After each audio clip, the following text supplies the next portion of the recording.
Whoever feeds a fasting person will earn the same reward. Feed the fasting with UKIM. Call now on 0207 387 2157. Bowel cancer screening saves lives.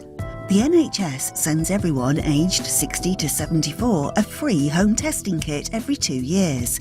Using this test is easy and hygienic. Ask your parents and grandparents whether they have completed their screening kit. Find out more by visiting Cambridgeshire and Peterborough ccg.nhs.uk and searching bowel cancer. A Sadaqah Jariyah unlike any other. This year, Allah has blessed us with the incredible opportunity of illuminating the interior of the Dome of the Rock Masjid, the exact place where the Prophet ﷺ was ascended into the heavens. This new lighting system will illuminate the central areas inside the Dome of the Rock. Gain the reward of praying in Masjid Al-Aqsa and give today. Visit muslimhands.org.uk.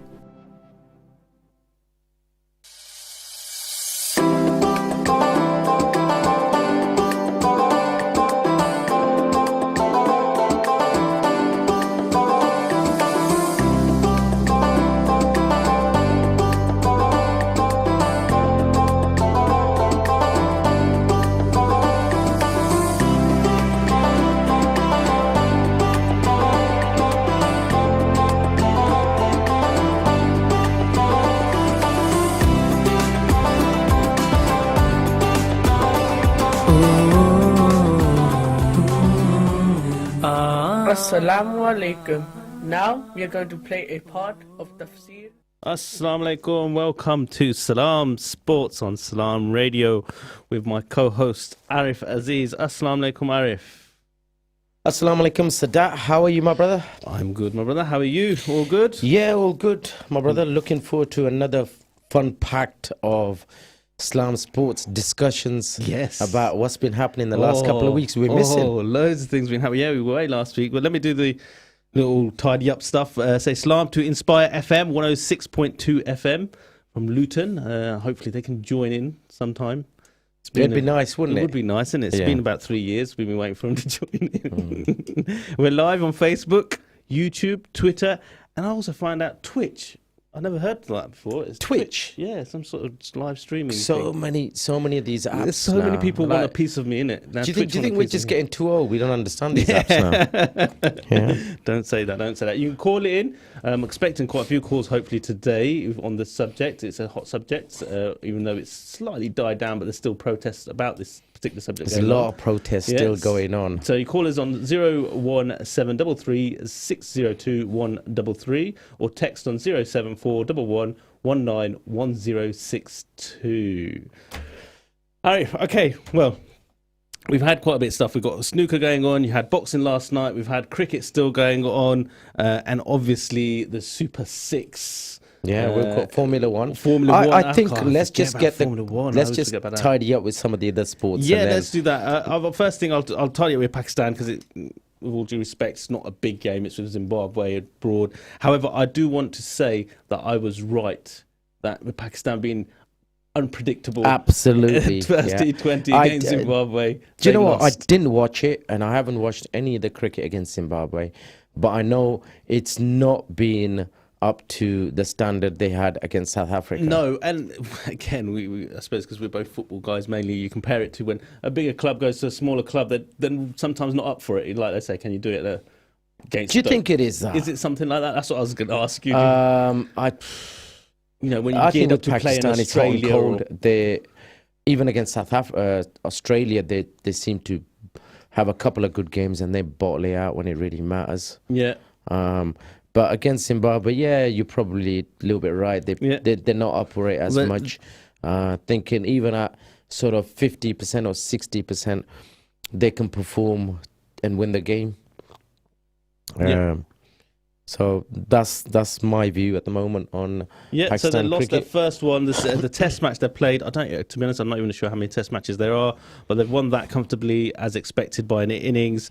However, I don't want to talk about Babar Azam because we've bigged him up so much and it's his first time ever he got out for a duck on the very first ball of his innings. Golden duck, was it? Well, I thought it's a good one. I always thought golden duck was the first ball of the innings, the very first ball of the innings, not the first ball you faced. So, for example, because I think he comes in at number 3 or 4. He came in, so it's the first ball he faced. So it's a duck. And my assumption was I'm not sure. Always it was a golden duck. Golden duck. Yeah. It was the first ball that you actually face. Okay, cool. Yeah. Well, if there's anybody watching want to correct us, which one's who's right? I know I'm very rarely wrong.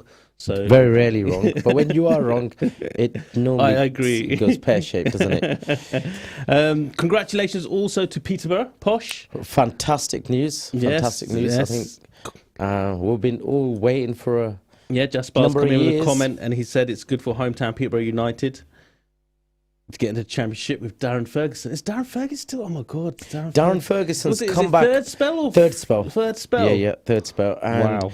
Is it? Maybe Jasper can correct me. Is it Darren McAntony, who was the ex Peterborough United manager, and he's just taken Hull into the championship. So is it? he was I a know Hull obviously got promoted as well. He was a previous manager. Peterborough Posh weren't champions. They get a second, haven't they? They got promoted second, yeah. And good old which team has been promoted again back into the Premier League? Back into the Premier League. Norwich. They've done well, yeah. So yeah, Norwich have done pretty well. Yeah. And I think Watford are going up as well, aren't they? Or I think so. I think you're right. Yeah. Yes. Yeah. Well, so both those two teams went down last time, and they're both coming up this year. So they've done pretty well. yep. In Congratulations the championship. to them. Yeah. So Formula One, come on. Formula One What's is happening? starting 3:00 today. Who's in pole position? In Portugal. Pole position is Valtteri Bottas, with Hamilton second and Verstappen third. Okay, so Bottas is Hamilton's teammate, isn't he? He is, yeah. He's a number of points behind, but they've only had a couple of races so far. The points tally is 1 point difference. Hamilton's ahead by 1 point against Verstappen. They reckon that might be, one of the biggest duels coming up now in Formula One. Yeah, because it's been has it been pretty easy for Hamilton in the past? I think couple last of couple of tournaments? years it's been easier. Yeah. Prior to that, it was Jack Wheeler, I think, is it? Okay. Who gave him a good go into, but once again, I think Hamilton, kept his composure and. So he's still looking for his 100th pole position start, isn't he?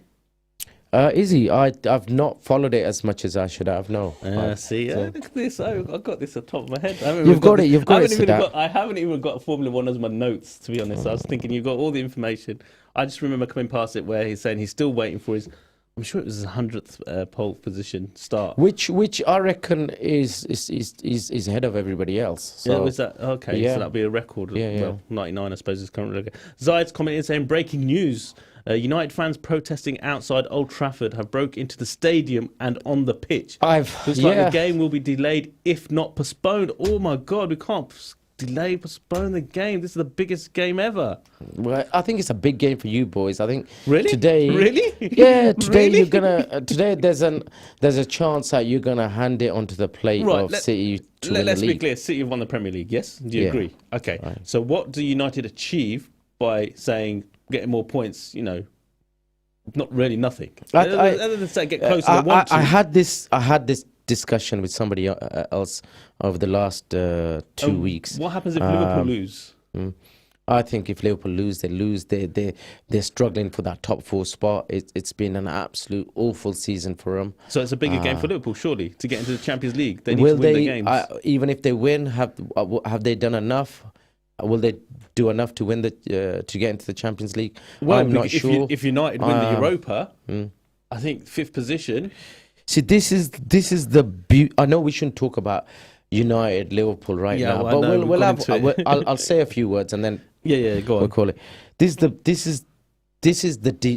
Shows the demise of Manchester United, where they're happy right now to come second, and not just to come second, but they didn't challenge for the title. the closest team to challenge the title. You didn't challenge him. Let's get it right. You didn't challenge him. They're the closest team to challenge. You're closest. You're second, but you didn't challenge him. So you didn't challenge him for the league title. And you're happy winning the Europa Cup. Well, no. I mean that is United right now in a nutshell. No. But let's carry on with this conversation somewhere else. But the fact is, you can only win what you're playing in, and if they're in the Europa, they'll win it. Good luck to you boys. Anyway, So let's go on to the Super League. Super League. Well, before that, because Super League is going to take quite a while and everything. We've done Formula One boxing. Did you watch the boxing yesterday? Derek Chisora. Yes. He lost. On points, split. Right, so I've got the points here, right? And I didn't watch the game. But is this not unusual? 115, 113 to Parker. 115, 113 to Gen. So two judges got the same score, 115 to 113 in Parker's favour. And then the other judge was 111 and 116 in Chisora. Isn't that slightly a big difference between the judges? I mean, I expect 1 or 2 points, but that's like 5 points is given in Chisora. What has he seen or what has the other judges seen? I don't understand. I think somebody like Ishi could correct you on that because he's doing courses for judge to become one of the judges. And he has become he's done a few, I think. I can see him. He's a judge type character. Yeah. So I think he could probably give you the best possible advice on that. You're right. I mean, one of the judges has seen quite a easy victory for Chisora, and the other two haven't. So yeah. And I know Chisora knocked his opponent Parker down in the first round. First 7 seconds or something like that. Yeah. Which to a certain extent is relevant, but not completely relevant, is it? Because he's won that round. But did you hear the funny side of the story to this? Are you going to That's exactly what I was going to say, but I think you should say it. No, is it about who walks into the ring first? Absolutely. Who did? Did we know? I didn't watch it. Yeah, so I don't know, but I heard Derek Chisora's mum got involved. Really? Yeah, his mum got involved, and she gave her son a clip round the ear and said, "You're gonna have to walk in first." Something in that nature. And why was it he should walk in first? Because I know he signed the contract as well. He's the challenger, is he? Yeah, something like that. Something like that. Is it the challenger goes in first, and then the champion, whoever it is, comes in second? Well, I saw the interview of David when it was all sort of like on the one of the channels on telly, and his manager David Hay. Yeah, he was even slating David Chisora. He's going, his antics. He goes, I have to put up with this. I have to sort this out. Yeah, he was backing up the other side. He goes, you're absolutely right. You have the right to go in first. David Hay actually rang up Derek Chisora's mum and said, look, get involved because your son's not he's not turning up to the press conference, and he's not actually going to turn up to the fight either. And she actually, this is what mothers are like, it reminds me of parents. You're gonna go regardless, which I think is a beautiful story. Just shows you, parents are still in control of their children, and they can say, and pretty much their kids will listen to them. Yeah, no, that's good. I remember, just thinking of it, the good old days. I say good old days, I don't think you can do that nowadays, but it's like the Jutti and the parents used to hit. I don't think run out the door. No, and the Jutti used to fly and just like a boomerang, follow me. Absolutely. And then my dad would say, "Can you pick up that Jutti and put it back down here, please?" Yeah, put it down. Did you used to get it then? Yes. Yeah, really. Yeah, of course. So I thought probably you wouldn't.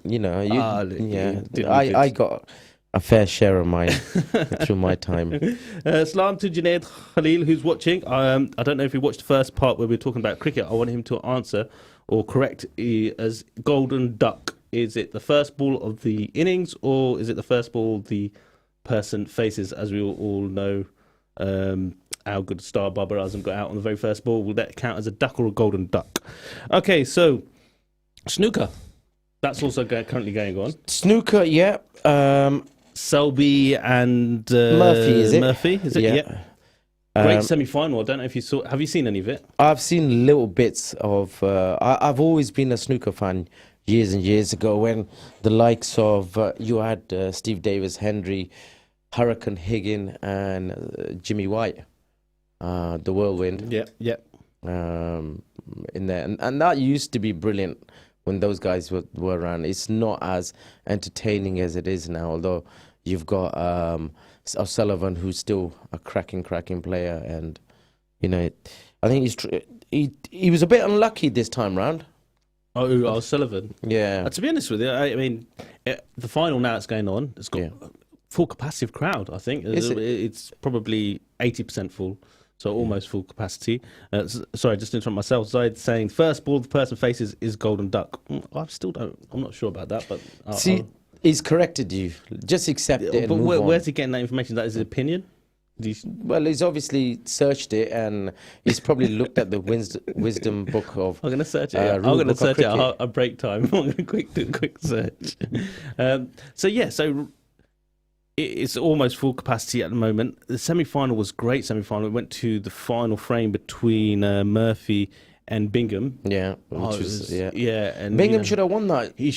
But they both had their chances at the end of the day. And watching the final now and seeing the opening frame, the mistakes that because I saw when I was watching the semi-final, it was like 13-12 or something. It was coming towards the end of the match, and this. Watching it from the start, how nervous they are, the shots that they were playing, which we'd think were simple shots to go in.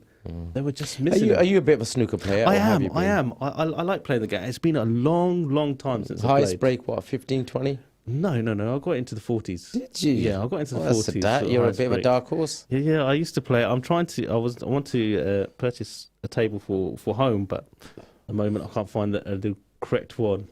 Are you looking for a 12-foot table at you? Or? Full size. Well, I'm going to start with the pool table because I was a big pool player as well. So at university, we used to play a bit of pool as well. Junaid saying, okay, I've also known it as a Golden Duck. Maybe it had been a different name back in your day. He's an old bloke, Junaid. Junaid's older by than the me. way. Yeah, he's older than me. He's not a young lad anymore, is he? No. Okay. Right, Super 6. Okay, that's been the topic in the past, I suppose, fortnight. What's happened and what's going on. I say Super 6, it was a 12 Super teams, 12, wasn't it? The 6 was from the British Premier League. So the teams involved, Chelsea, Manchester City, Arsenal, Liverpool, Manchester United, Tottenham. I'll put that last because I'm just surprised. It's surprising, wasn't it? Inter Milan, AC Milan, Juventus, Atletico Madrid, Barcelona, and Real Madrid. 12 teams, and this is how it's going to work. And then as soon as I said this, then it's all you, yeah. Okay. So the competition was planned to open with 2 groups of 10 teams, playing each other home and away, with midweek games starting in August. Yeah. Each team would get 18 guaranteed games compared to 6 in the current Champions League group. Yeah. Okay. The top 3 in each Super League group would qualify for the quarterfinals. The 4th and 5th place teams would enter 2-leg playoffs to get to the other quarterfinal spots. Yeah.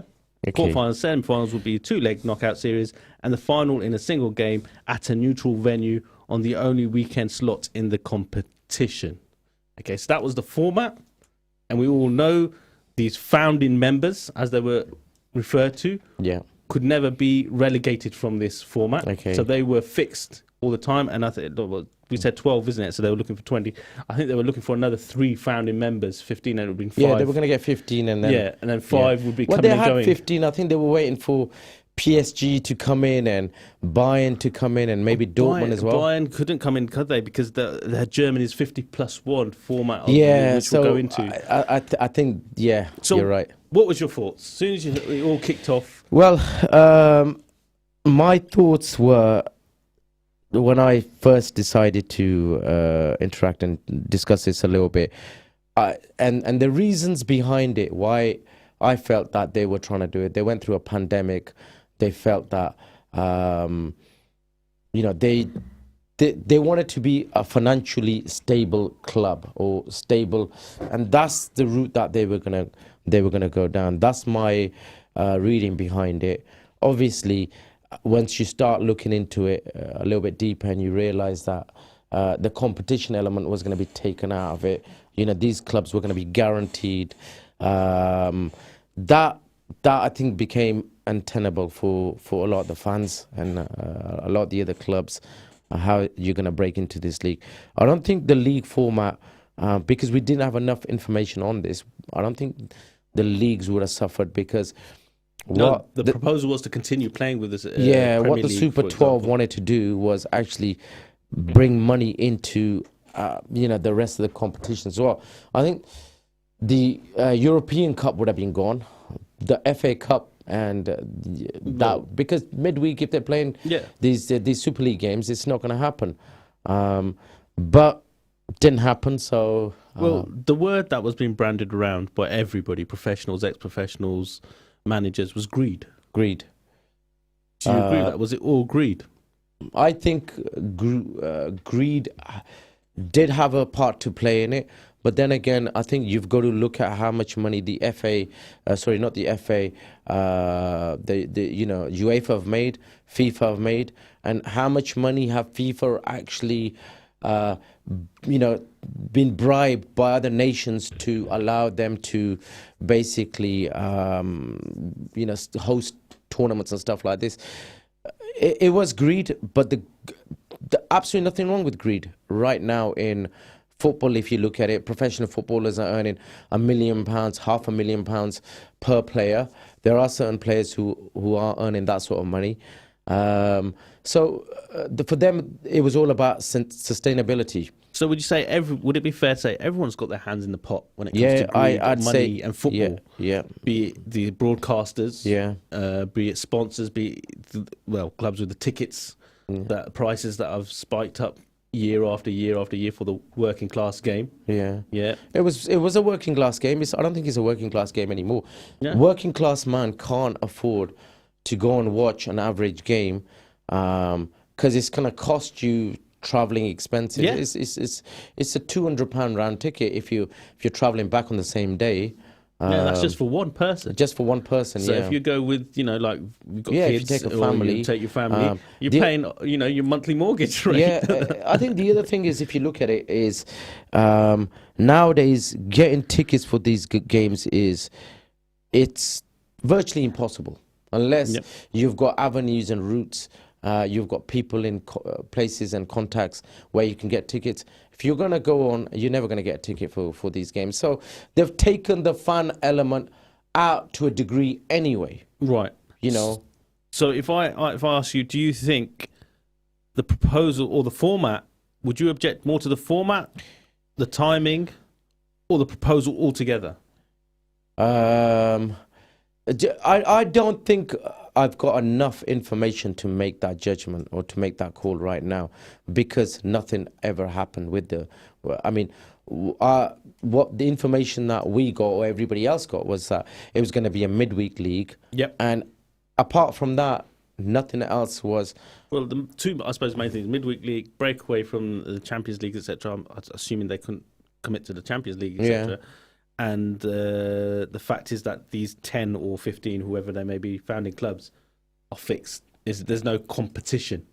I think it was unfair, to ask Klopp, Ole Gunnar Solskjaer straight after. I think Ole Gunnar Solskjaer was probably straight away on that day it got announced United were playing, weren't they? I think it was Leeds game. Yeah, but I don't think they asked him. I think they did. They asked him, and he's, as we all expect, knew what the answer was going to be. I have no idea what's going on. I don't know. I haven't read into it.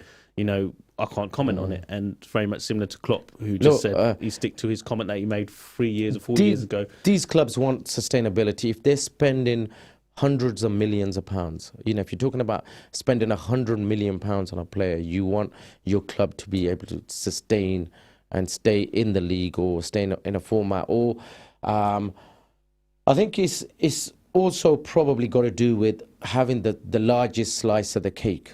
Yep. If you've got UEFA, who's getting all the revenue, and they're giving the clubs a certain amount, I think these clubs wanted to be in control of their own destiny. They wanted to be in control of their own finances as well. Yeah, like you say, they wanted a bigger slice of the cake. Yeah, and I think that's what it comes down to, and they're going to get that. So, as we heard from Zaid as well, the breaking news of what's happening, all the protests is happening.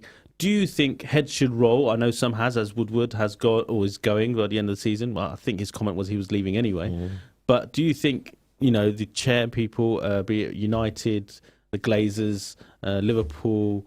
I know there was a bid that's been rejected from Liverpool.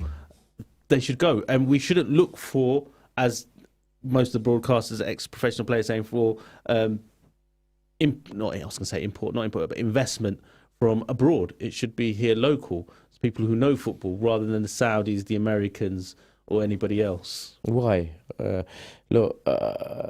Because then it becomes too much of a business for them. The football is a business, regardless of what you say. The days of a supporter being able to buy a football club nowadays is almost finished. You're not going to get a supporter who's going to be able to buy a football club and invest on it on the basis that he wants his team to do well. Well, what about the German model, the 50+1 I keep hearing about? The German I don't know enough information on it, but I think it's a great model. So the German FA does not allow any side where more than 49% is owned by private investors to compete, unless they meet strict rules. Again, don't know what these strict rules are, but the basis is there that you can only have 49%. I mean, if we're talking about way forward for football, maybe that is the way forward, to do something similar sort of model. Again, like you say, we don't know the whole ins and out of the model, but where the fans have control. I think the fans should have more of a control, definitely. Or more of a say, so like this can't happen. Yeah, probably more of a say on what happens to their club. But look, it's a business at the end of the day, isn't it? So the business owners are going to make a decision that's going to ultimately going to benefit their business, and that's what we're into. And I think do we take that element out and go back to the old school of clubs not finding investments, having lower budgets? As a fan, then, would you have liked it to be playing Real Madrid, Barcelona every year? I think the format that they were looking to set up, probably that needed fine-tuning in terms of getting all the other leagues involved in it and understanding how that structure was going to work. Wouldn't you want... I think it get boring again and again, the same. It'll be the top, 2-3, Barcelona and Real Madrid, Man United, Liverpool, Yeah, Tottenham winning one game. Yeah, I think that debate is still open. What really irks me is not the Super League itself. Yeah, what really irks me is, we've kicked up such a big fuss about this Super League. Honestly, I know where you're going to go, and we've got a break, and so I don't want you to start it until after the break. Yeah? Okay. So we'll be back, inshallah. Join us after this short break. Excellent. Love this.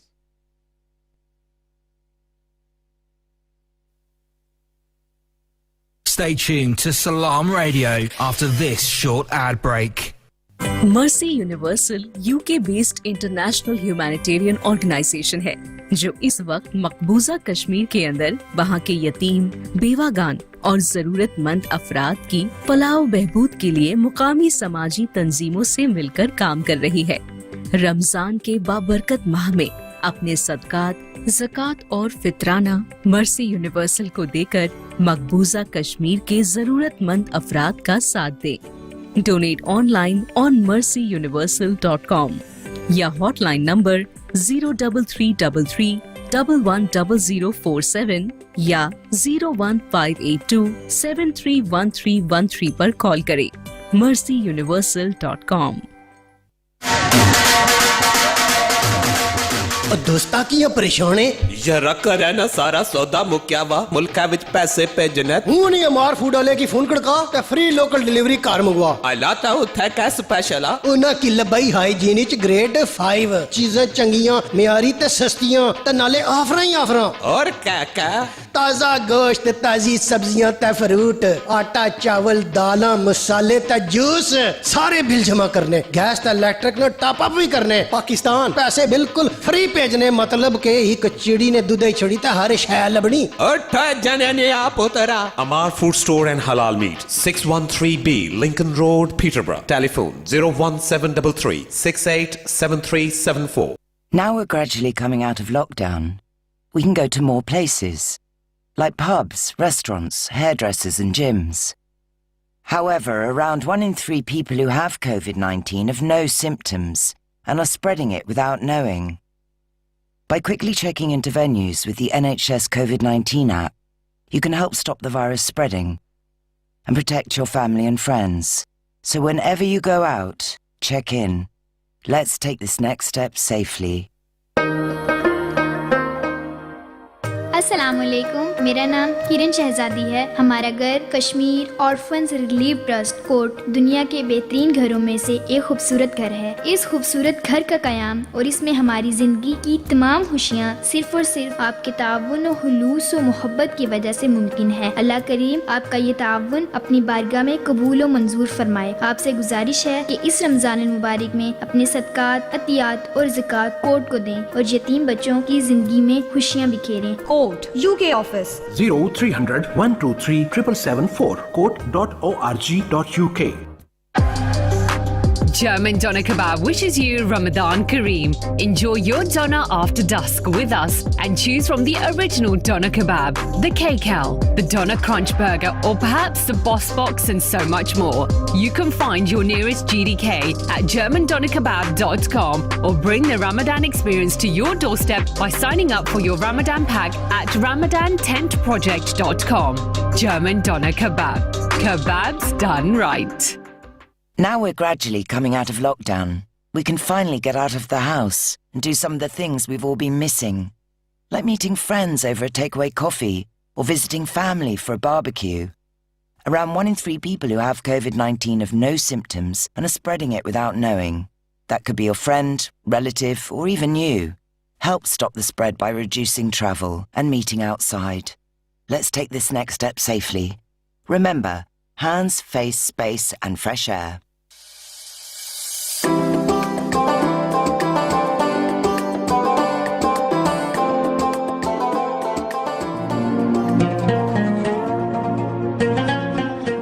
You're listening to Inspire FM. Assalamu alaikum. Welcome to the second half of Salaam Sports with myself and Arif. Arif, you were going to make a comment before that. We've got Bidan on the call as well, so I'm going to join him in hopefully if I press this button. Hello, Bidan. Hi, how you doing? Hey, how are you? I'm okay. How are you? What an eventful afternoon. Yeah. What an eventful afternoon. Bidan, can you hear me? I can. Can you hear him? I could just about hear him. I don't think it's loud enough. Oh, I've got it loud. Can you hear me now? Is this better? Can you hear him now? Press another button. I can still hear everybody. Yes. How are you? You good? Yeah, I can hardly hear him. Yeah, mate. it's all right. Okay. Your headphones Anyway, are all good. Bidan's on the show as well, Yeah, so Bidan, nice to have him on the show as well. I don't know if you were listening. We were in the Super Six. I was about to say again, but it's the Super Euro League. We were discussing the format and what's happened and how in particular Arif feels. Arif was about to make a point, so I'll let him make that point, and then if you can join in with us. Yeah, I think this point is a side point. It's not relevant really to the discussions of the Super League, but we all know how the Super League, everybody got involved. The government got involved. You had sort of all the governments actually got involved, didn't they? Why can't they do that with racism? I mean, why can't we do more for racism? Racism occurs week in, week out. Are you saying to me, Sadat, that more can't be done to try to tackle racism? Forget about the media companies and the social media companies, etc. Why can't we, as a community, as a football community, and as a government, try to do more, try to alleviate or get rid of racism? Well, there's that ban at the moment going on, isn't it? Social media ban. There's a social media ban, but do they really care? Well, Banford was, from my point of view, the first time anyone outspoke as soon as this Super League came. Banford was the first one to say, well, why can't we get together like this against racism? I thought it was a great comment that he made. Fantastic comment. People obviously jumped on that as well. Bidan, your thoughts on this proposal of this Super League, and then not on that, then the Champions League format changed on the back of this. Was it just a good time to get bad news out? I don't know, because they've put in more games as well. So what are your thoughts? I disagree with it all. I disagree with the Super League just because... Can you hear him? Yeah, I can hear him. Yeah. Can you hear me? Try that headphones over there. Can you hear him now? I can hear you, Bidan. Don't worry. You can keep all right, going. okay. So yeah, I disagree with it all. I disagree with the European Super League because I just can't envisage a situation where you've got teams like AC Milan. I know they're doing all right this season, but they've just been languishing for so many, like almost a decade, and they would get automatic entry into the Champions League as well. And a team like Liverpool that's going to finish 7th this year, they would get automatic entry into the European Super League. It's just unfair. I think I just don't think it's fair on the other teams. I think you need to earn that place. You need to be like top 4. I mean, look, people were objecting when the top 4 became a thing and just saying, look, having 4 teams from each country is just not right for the Champions League, or what you would call the Champions League, or even, a lot of people disagreed with the Champions League and said it should just be a knockout of the champions and not like second, third teams and all that. You should just only get one go, and not in a league, but in a straight knockout. So with the European Super League, yeah, it was just about. I mean, look, it was about just the greed of the big clubs wanting to just guarantee big games all the time. And look, I'm not. By the way, I'm not going to buy into all this romantic stuff because people are hypocrites as well. In that, Burnley versus Sheffield United does get lower views than Real Madrid, Manchester United. It's just a fact of life. So for people to say, oh, that's what makes English football what it is, that's the romance, and that is a bit hypocritical because they don't actually watch those games. But one thing I will say is that competition is definitely what is needed. And I think that, you do need to have the top competition, the top teams that are earning their rights. The likes of Leicester can go there, the likes of West Ham can go there, and nobody's guaranteed anything. What about this increase of 32 to 36 for the new Champions League format? Well, that's the thing. So it's just more games, isn't it? And also there are legacy teams in there. There are teams that are going off their previous, like their standings and coefficients and all that kind of stuff. That shouldn't be right. That should not be right. I think you should just. There's no difference to. I mean, they should just keep it as it is, really. I mean, like you might be able to make the odd tweak here and there, but I mean, look, the problem is that there's this kind of, and I think Florentino Perez said this as well. They said that people's attention spans are too short, and they need that. Basically, they're trying to make out that it's the American market essentially that can't cope without there being action like every second of every minute. Do you know what I mean? Like, we like our slow burners. We like the build up to the season. We like the whole, it's slow up till Christmas. Then Christmas, it starts to take shape. Then there's a title running and relegation running and all that kind of stuff. Then it's all resolved. We like that, but it's the American sort of model that wants high octane from start to finish. Like Florentino Perez was talking about, what was he talking about? 1 hour games of football as opposed to 90 minutes and all that kind of stuff. Is terrible. But on the racism thing as well, there's 2 separate things that we were talking about. One is racism in society, and that can't be solved as quickly as the Super League was solved because it's, we've got huge problems. It's just, we've got the culture war, we've got all of the stuff that's going on with the Tory party. And look, that's all sort of separate thing, right? But one thing that can be solved overnight is the social media racism problem, which is doing something like banning the monkey and banana emojis and things like that, banning certain keywords and all that kind of stuff.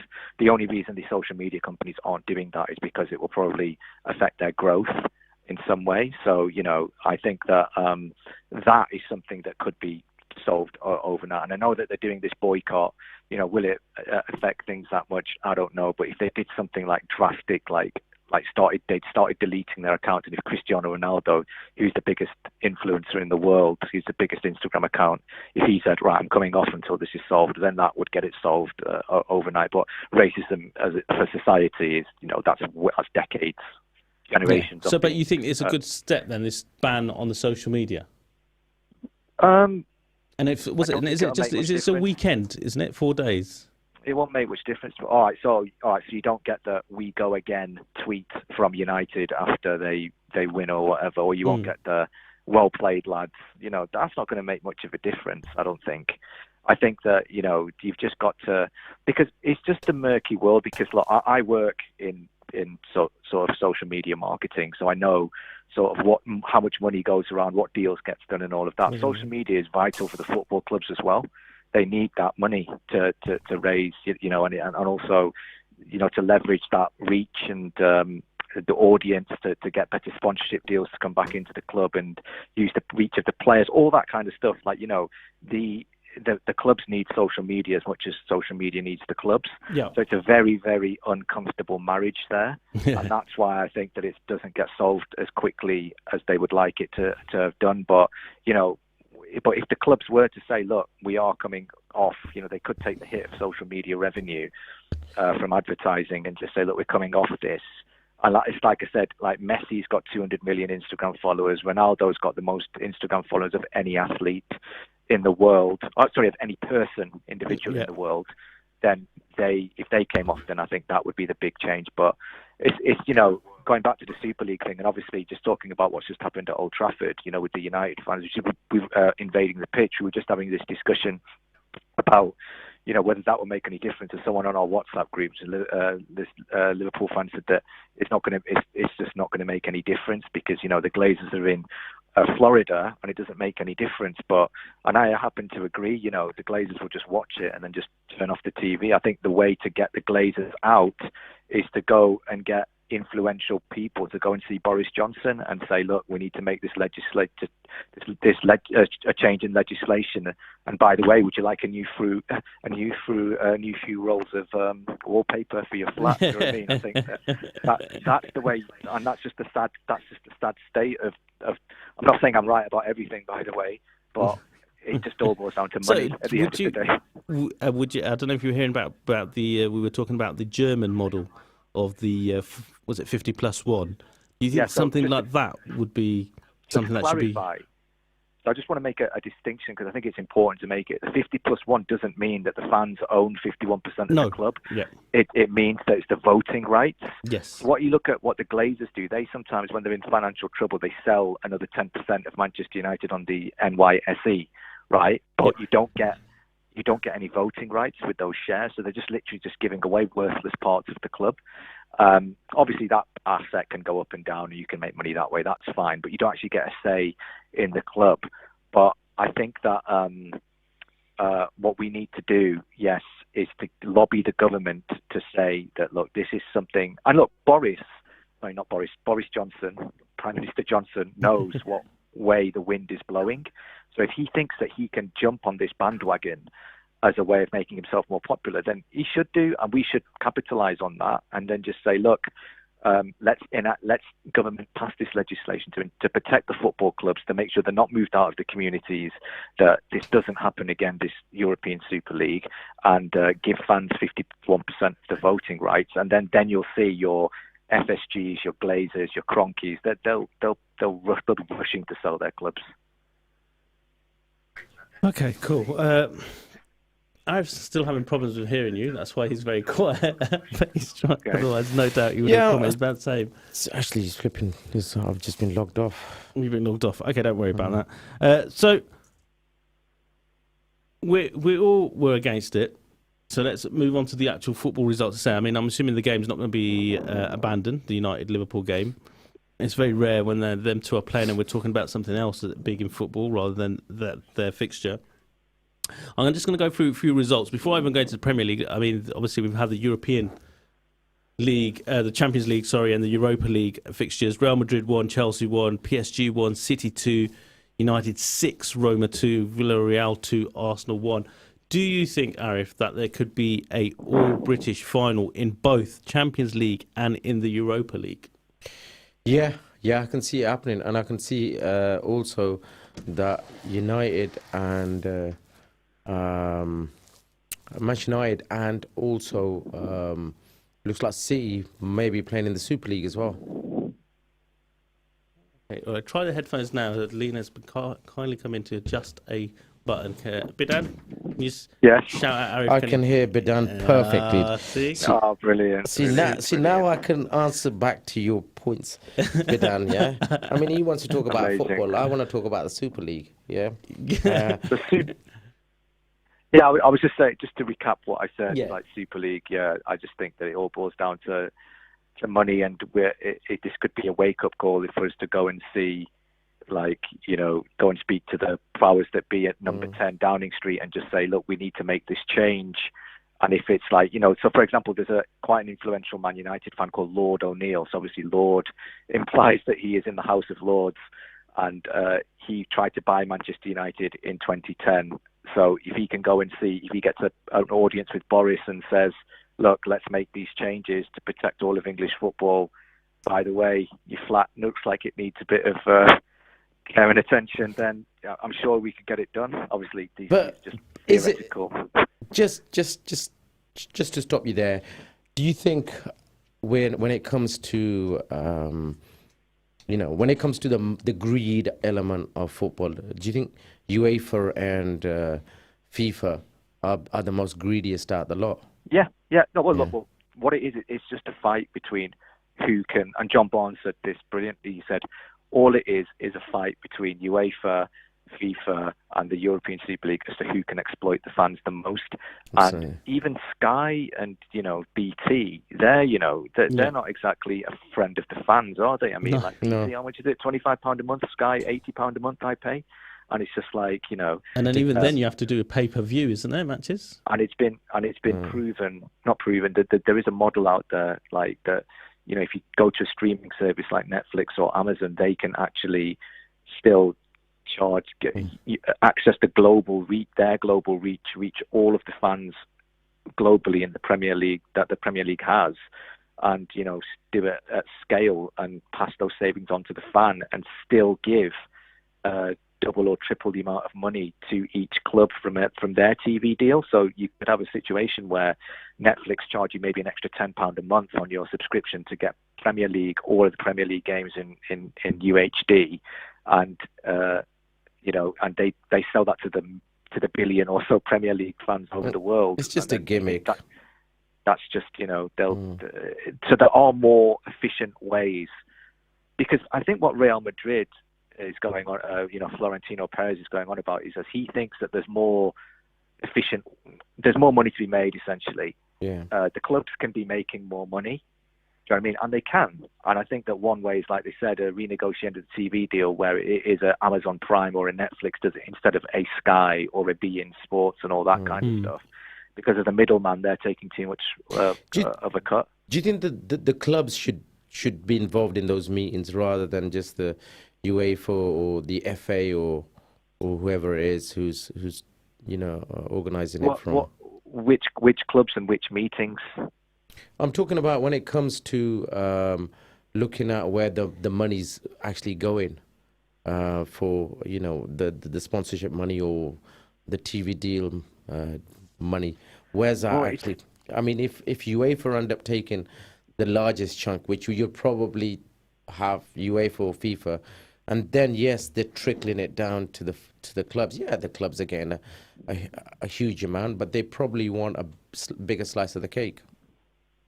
Yeah, I mean, look, I don't know about, in terms of like how much money UEFA make from the Champions League and the sponsors, stuff like that. I don't know how much they take and then how much goes down to the clubs. That I don't know, but what I do have a better understanding of is the TV deal and how that can be better, how everyone can win better. So obviously there's a really good video on YouTube actually by this channel called Tifo Football, where they've come up with this thing they describe as called Premflix, which is something that Simon Jordan, who's on TalkSport, the ex-Crystal Palace chairman, he talks about it a lot. Like I said, as I just explained to you, the way using a global streaming partner can help to achieve higher revenues through tapping into more fans paying less money as opposed to a few fans paying a lot of money, and the clubs getting more money as well. I mean, like, they've also discussed other things about, like, trying to deflate things in football by introducing a salary cap. But apparently in America, it's been proved that salary caps only. No, it is possible. It only benefits the owners. Yeah, so of course. Just big Glazers will be saying, "Oh right, I don't have to pay Paul Pogba 350 grand anymore a week. I can only pay him 100 grand. Great, that's an extra a million a month back into my pockets." Yeah. Do you think the Glazers will go the FSG from Liverpool will end up going as well? Or no? Well, look, it depends now. So look. It's like I said, I do actually agree with my friend Asif on our group, is that invading the pitch isn't going to make much of a difference. I don't know what Liverpool have got planned. They apparently had something planned as well. It's not going to make any difference. What is going to make a difference is getting an audience with number 10 Downing Street and trying to get, I mean, like even somebody like Keir Starmer or Jeremy Corbyn saying something, you know, that's not going to do any blind bit of difference. All we've got to do is go and see the powers that be and to get legislation change made, and then that for me that will be the big change. What legislation are you looking to be changed? I mean, ownership of football clubs, or not ownership. Sorry, the voting rights. So you want that. So what United fans are proposing as well is for independent directors to be appointed to the board of Manchester United to ensure that talks about things like the Super League don't even get off the ground, because obviously they will be looking out for the best interest of English football and the club itself rather than just looking for the money. So, and I think that you talking about, fan representation on boards, getting a vote in what actually happens to the club. I mean, like, look, we can't, unless the government can't come in and force the Glazers to sell. But what we can do is just to ensure that the club is run better, so they can't keep getting away with doing things like, leverage so much debt, leveraging the money, leverage buyout or to start with, and the interest fees and the dividends that they pay themselves, the eye-watering dividends and all that kind of stuff. It's just got to ensure that the club is better run. Yeah, but surely when you buy a business, the owners of the business are going to try to run it the way they feel best. They'll bring in people that they are comfortable with. I agree with your point when you say that, look, when the fans should be part of this and maybe somebody from the outside. But if you've got an organization inside your club who's there like a compliance organization, it's not going to work. The footballers, these owners paid £2 billion, £3 billion for the club, so they can make money on it. I mean, let's be honest. They're not looking to do anything else, are they? All right. So first of all, right. So these they are businesses strictly speaking, but also they're important parts of the community, and that's where the government. That's why it becomes a concern for the government. Yeah. And by the way, the noises are that Downing Street knew about it all along, and then when it became unpopular, that's when they tried to distance themselves from it. But apparently Ed Woodward went to number 10 and explained it all. That's rumor, that's conjecture, but that is probably true. That's what's being said. Allegedly. But you're right. You are right. You are 100% right. But the difference between a regular business like a Sainsbury's or whatever in Manchester United is that the club is embedded into the community, and that it does affect a lot of the local area. And also talking about that, businesses, you're talking right about running business, but businesses are subject to legislation and rules. Now, if you can change those rules, then no one can say anything. And how do you get those rules changed? Through influence. And that's why I went back to saying we just need to influence the right people to get those rules changed. That's the way that I think is the best way of doing it. So it's like I said, your Lord O'Neill's or even someone like Mr. Busy himself, Gary Neville, must have be able to get, a meeting with somebody and just say, look, this is what the situation is. Here's how it's beneficial for you to make this change. Here's how it's beneficial for us. Let's work together and see what we can come up with. But you are right, you are right. And the Glazers have been running it as a business. I speak to my friends in finance and they're like, there's absolutely nothing wrong with Manchester United being at the level of debt that it is. Do you know what I mean? Because, that's the way that big businesses work. Like my brother was telling me that he has a client who owns a farm in New Zealand that is worth more than Manchester United, that is in more debt than Manchester United, but he's absolutely 100% comfortable with that because that's the way that corporate finance works. But football fans obviously do view it differently. But I'm not saying that having this 50+1 ownership, or not ownership, 50+1 voting rights model, the German model would mean that, right, go and spend 200 million on Mbappe and 300 million on Haaland, and let's go and win the Champions League. That's not what it's about. It's about safeguarding the club. It's about safeguarding, making sure that, because this is the start, and you don't know where it would end. Because remember, they were talking about the 39th game and having that played in a different country, Singapore or whatever. And it's like, the NFL already are playing games in this country. You could do not, obviously with the American owners that we do have, the Glazers own Tampa Bay Buccaneers, FSG own the Red Sox or whatever they're called, I don't know, Boston, whatever. And Kroenke world famous team, Boston Red Sox. You're trying to say, Bidan, you've got no knowledge on. I've seen Moneyball. That's it. Was that Boston Red Sox? No, Moneyball. I can't remember. But look. And Kroenke owns some team, right? NFL team. They've got the knowledge. They can roll this out. For them, it would be like franchising a McDonald's. Absolutely. They'll just roll it out. They'll be like, right, we'll go and play a game in New York. We'll play a game in LA. That's what the future was going to be. And I always said, one thing I always said, any fan that ever laughed at United, like Glazers taking out $2 billion through obviously interests and dividends and share sales and repayments and all that kind of stuff. I always said to them, you might be laughing on the other side of your face one day, because the Glazers' end game is to break the collective TV deal. And then you'll go and see how much Manchester United and Liverpool and these so-called Big Six bring in terms of revenue. Because if your likes of the clubs like Burnley and Everton and Southampton have to go and sell their own TV rights, they'll be shocked as to what people are prepared to pay for them. Yeah. Okay. Before we've gone quite a bit onto this, so we've got the big match happening today, and we haven't even talked about that. United Liverpool. I mean, we had this discussion. It's a big game. It's a big game. Who's it a bigger game for, though? Liverpool or United? I think. Go for it, Bidan. Oh no, I was just saying. Look, let's just call it what it is. It's just a huge dead rubber. Dead rubber. I knew he was going to say, but no. Surely Liverpool need the win to get into the Champions League. Well, look, put it this way: if United win, and I do hope that, obviously, look, I desperately want to win today, and I think United are in really good form, especially given Cavani's not started today, which is surprising. Wow. But given the way we played against Roma second half, like, we're in really good form. Liverpool, I think, drawn their last 2 games, have they? They have, yes. Yeah, they have. We're looking. Well, actually, let's just say Liverpool are looking forward to next season. Right now, Liverpool are looking forward for United to win the Europa League. United are quite happy finishing second and winning the Europa League. They're quite happy with that, because I think that's a successful season. This season, yeah, for them. And kickoff's been delayed, by the way. Kickoff has been delayed. Oh wow, good. Gives a good time.